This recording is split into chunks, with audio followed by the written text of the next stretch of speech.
આત્મીય મહોત્સવ માટે ઉજવવા માટે એ સમગ્ર ભારત વર્ષમાંથી છેક યુપીથી આવ્યા છે 500-600 ભક્ત. વિચારીએ આપણે કેવો મહિમા હશે આ દિવસનો. આપણે દર વર્ષે ઉજવવો છો.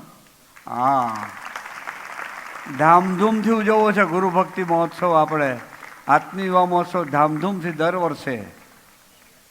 અને ઉમંગ ઓછો નથી થવા દેવો.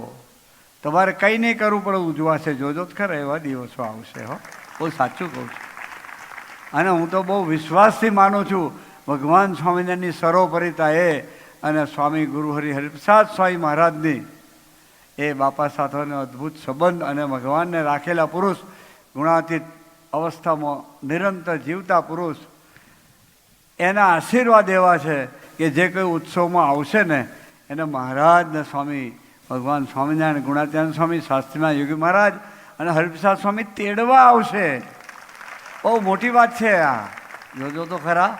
પણ જરૂરથી બધા પધારજો. મિત્રોને લાવજો, કુટુંબને લાવજો, સગા સંબંધને લાવજો, ઘરવાળાને લાવજો, બાળકોને લાવો, બધાને લાવજો. બધાનું ખૂબ રૂડું થશે.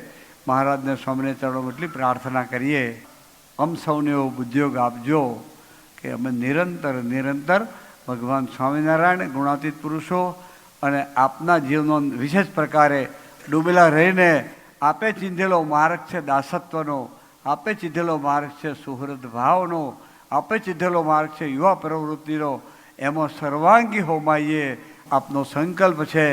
એવા બળ બુદ્ધિને શક્તિ આમ સૌને આપજો. એટલી જ પ્રભુ ચરણે ગુરુચરણે અંતરની પ્રાર્થના સાથે સૌને જય સ્વામિનારાયણ.